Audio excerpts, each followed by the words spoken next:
hobbies I have, which are a bit unexpected, with the overall outcome of where I found my life, kind of really focusing in on sales. And why I love sales, why I really gravitated towards it. So we had a really good guess before on what this was, a diamond. Incorrect, but good try. I'd like to throw it to the floor. Anyone else like to think about what... Yes. Absolutely. So, look, ARN put a lot into the sales process around our clients, because in the end, clients are our company. And I think it's safe to say, hands up in the room if clients are your success measurement here and what your company focuses on. Absolutely. So, really interesting the fact that throughout the process, there are so many different aspects you have to be involved in. There's your prospecting, there's your relationship management, and there is your solution-focused side of things. But all three of them are just as important as the other. Because if something in this... Good to see you guys. Yeah, good to see you too. We had the Macca's Red Boot Hoot on the weekend. Any other sore heads after that? With me? Yeah, there we go.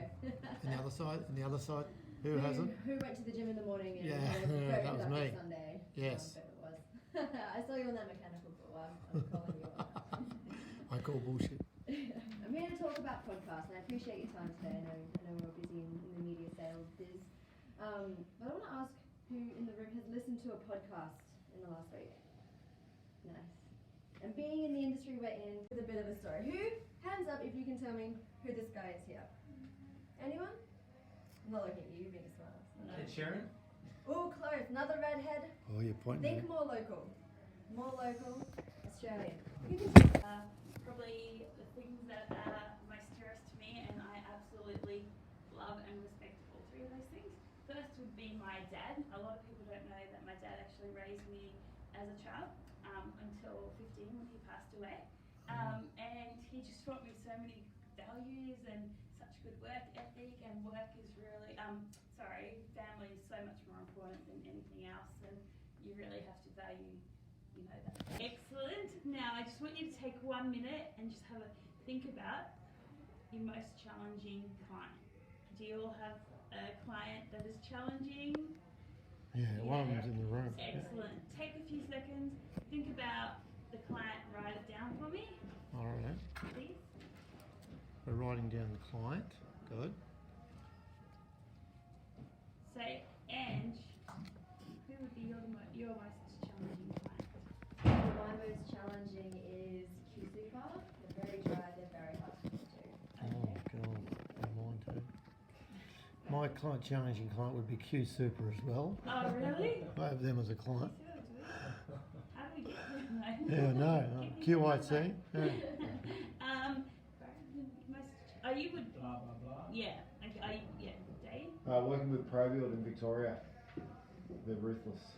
Okay. Great. Well, my most challenging would be. Oh, sorry. Can I say Yeah. Okay. So, I was actually cold calling, knocking Cannon Hill, walking the street, and dropped card to Endeavour. Didn't hear too much. Did it again a few weeks later. On my way to pick up my daughter occasionally, I would drop it through again. Finally, a few months later, got a call from the volunteer at Endeavour. And volunteer, now that was really important because I know he used to be on the board, and he was a volunteer, so he was a little bit more chatty and a bit more, willing to give me some more information than probably. Years ago to this beautiful woman called Jen, and that was absolutely lovely. So we decided that we always wanted to have kids. We discussed having kids before we got married. We'd been together for 6 years before that, and our intention was always to get married and then have kids. So, unbeknownst to us, straight after we got married, we started trying to have kids. 3 years into the process, we went to the doctors, saw the doctors. I got Bowen Harvey, Universal Fabric Structures or Fabritecture. You may have heard of us before, you may not. I'm Senior Business Development Manager and I've been there for the last 3 or 4 years. Fantastic company. Today I want to touch on a few things with you guys. We've never done business before. We haven't worked on any sites yet. There's been a few opportunities. We just haven't got it over the line yet. And I want to talk to you today about a few ways that potentially we can make this work in the future and hopefully create an ongoing business stream together. So I've been doing a lot of research on you guys. I've been to several of your mines in my stations at the Jarapura site, the Tim. Speak to you today. I'm David Gullis from Fabrictecture. I'm the owner of the company. We're a specialist contractor, been in business in Australia now for the last 20 years. In particular, in the last 5 years, we've concentrated on ETFE structures, which is what I'm here to talk to you about today. I've looked on your website. I see the sort of developments that you guys are building, the shopping centres, the high-rises, anything and everything to do with building. You guys are involved, swimming pools, recreation, stadiums, everything. So I believe that ETFE can benefit your business as a value engineered option over glazing systems that you may not know about. So I'm going to talk to you about ETFE. I'm going to talk to you about how ETFE replaces glass and the differences in the way that ETFE can look over traditional glass structures. Who knows what ETFE is? Half the room.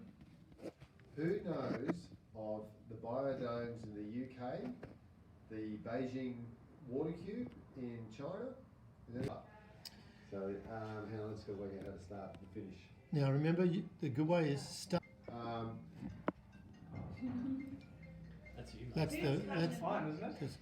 Isn't that a carton of beer? That's I think so, yeah, I think so. That's a So shower. from a presenter as well, It was a an client. example of how we put in a lightweight frame, a lightweight ETFE solution, and met the client's needs. So a good story for us, a good project reference, and a good example of how you can replace a heavy steel frame, which would normally be at close centres, open it up, make the roof much lighter, and achieve exactly what the architect wanted to achieve. So the point is that there are plenty of opportunities there to use ETFE to replace glass roofs that have heavy steel work. So I just wanted to see in this room today, is there anybody working on any of your projects where you might have an annex, a facade, a glass atrium roof that possibly we could look at that could be replaced with ETFE? You've got any projects you're working on? I've got a couple, I think. Project in Jakarta in Indonesia. Here's a picture of it. It's you may recognise it. Does anybody recognise this picture? Oh, looks familiar. No, Tyler? Catherine. Yeah. For those who don't. Everybody who doesn't, who can't recognise the picture, I haven't thought about this question. Okay. It's just tell us what it is. So the project is at the Australian Embassy in Jakarta. So it's a government project that we completed. You'll see that it's inside a courtyard, and the architect, which is an Australian architect, wanted a roof system that looked very lightweight in this courtyard. It wasn't allowed to be connected to the buildings either side of it, and it had to really open up to the sky as much as possible. Glass was way too heavy for the roofing system to float in the courtyard area. So you can see from the photo, there's just stainless steel tie rods that hold a stainless steel structure up. The reason it's stainless steel is because we had a highly corrosive environment in Jakarta, which is lots of corrosion in the air, and so they wanted a stainless steel frame system, which is quite unique. And the cushions were also there, not just because they were lightweight, but if we all know what happened in the Australian Embassy in Jakarta many years ago when they had a terrorist attack. So it's been designed that if there was to be a bomb blast there, that the ETFE disintegrates and the blast goes out and no glass shatters and falls down, which is kind of really unique about the story. The glass windows in that building are like this thick. Lovely country. So I was born in Port Elizabeth. They call it the Friendly City. Got a why, because it's quite windy, so it's more of a windy city than an actual friendly city. It's about 40 minutes from J Bay. Has anyone been to J Bay? It's the big Billabong surf comp that they have there every year, so it's quite an exciting spot. Biggest thing that probably happens there. So in about 96 we immigrated. And I of considering investing, and one of the things someone told us was about having a balanced fund, and I didn't get what balanced meant. How does Sure. that all work? Great question, actually. So balanced fund in the industry is quite construed, and a lot of people don't actually understand, and I'm glad you brought that up. So I'm going to quickly put it up here. So balanced fund is split between growth assets and defensive assets. So I'm going to write that up here for you. So we've got growth assets and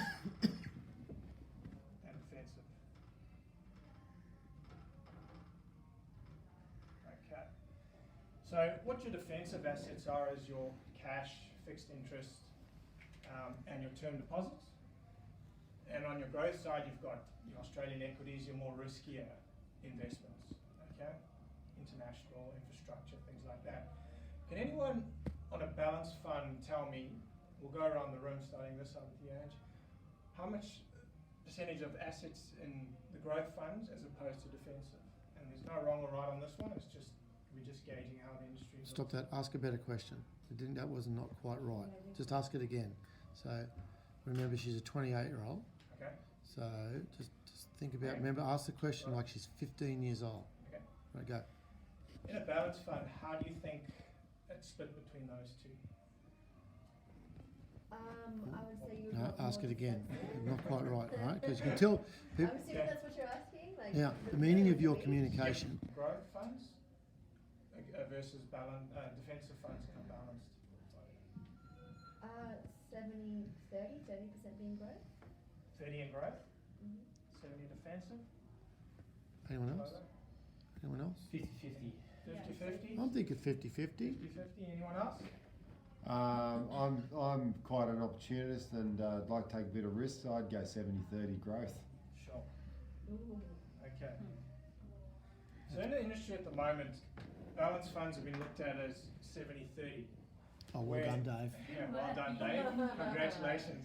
Come see me afterwards. I've got something I've for already you. got my own, thanks. So a balanced fund is supposed to be 50% in growth and 50% in defensive funds. So what we need to look at is that's the biggest thing around financial advice and having a good conversation with someone in my industry and sitting down and actually putting together a proper portfolio and making sure that your investment is in accordance to what your risk profile is. If your risk profile does come out as a balanced investor, which is 50% in growth and 50% in defensive funds, you need to make sure that it's sitting in there at that time. You've got a lot of money that's invested, it's your money that you've put together. I'm sure I can go around the room and say, you know, you save a lot, you've got superannuation that your company puts money into. You want to ensure that that money is put away and invested correctly. Anyone else? Yeah? Yep, on the right track. Oh, that was a terrible question. Yeah, wasn't it? I know. So just ask about it. Around investing their money. Half the room. Okay, half the room. Those of you who haven't had the opportunity, are you looking to have a conversation after this? Yes. Perfect. Who thinks it'd be a good idea? Great. Perfect. So, Hold it. yeah. Hold it. All right. Good.